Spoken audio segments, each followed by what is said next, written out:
দাম কত? আমরা যে অক্সিজেন নিচ্ছি, নিঃশ্বাস নিচ্ছি এবং ছাড়তেছি, এটার মূল্য দৈনিক 3.5 লক্ষ টাকা।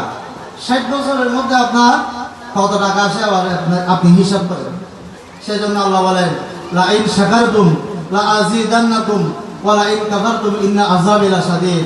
আমার নিয়ামতগুলো পেয়ে বান্দা তুমি আমি আল্লাহর দরবারে শুকর আদায় করো, বলি সুবহানাল্লাহ। সুবহানাল্লাহ। নাফরমানি করিও না, নাফরমানি করলে তোমার নিয়ামত কমে যাবে। হযরত মুসা আলাইহিস সালামের যুগের মধ্যে তার যারা কওম ছিল, তার একজন উম্মত হযরত মুসা আলাইহিস সালামের নিকট আরজ করল, ইয়া মুসা কালিমুল্লাহ, আপনি তো তুর পাহাড়ে আল্লাহর দরবারে আল্লাহর সাথে কথোপকথন করার জন্য যাবেন।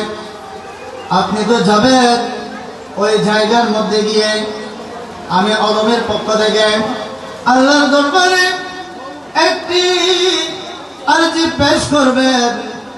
আমি অত্যন্ত গরিব, আমার সন্তান সন্ততি নিয়ে চলতে আমার কষ্ট হয়, ফিরতে আমার কষ্ট হয়। সুতরাং আল্লাহ যাতে আমার নিয়ামত বৃদ্ধি করে দেয়, আমি যাতে সন্তান সন্ততি নিয়ে সুন্দরভাবে শান্তিতে চলতে পারি। হযরত মুসা কালিমুল্লাহ বললেন, ঠিক আছে, আমি আল্লাহকে বলবো।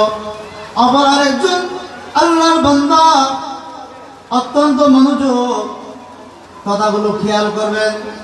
আমরা আজকে দুনিয়ামুখী হয়ে গিয়েছি, আমাদের 1000 টাকা লক্ষ টাকা তাকে আমাদের সুগর নাই।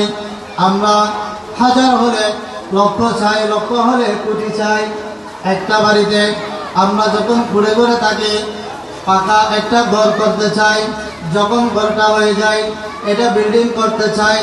একটা বিল্ডিংও হবে না, আমাদের কয়েকটা বিল্ডিং চাই, কয়েকটা প্রাসাদ চাই, আমাদের চাহিদার কোনো শেষ নাই। হযরত মুসা কালিমুল্লাহর যুগে ওই ব্যক্তি অপর আরেকজন উম্মত হযরত মুসা কালিমুল্লাহর দিকে ছুটে আসলেন।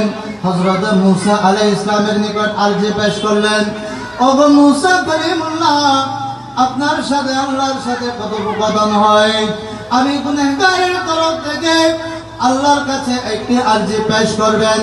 আল্লাহ আমাকে যা নিয়ামত দান করেছেন, নিশ্চয় নিশ্চয় এই নিয়ামতের হিসাব আল্লাহ রোজ হাশরের ময়দানে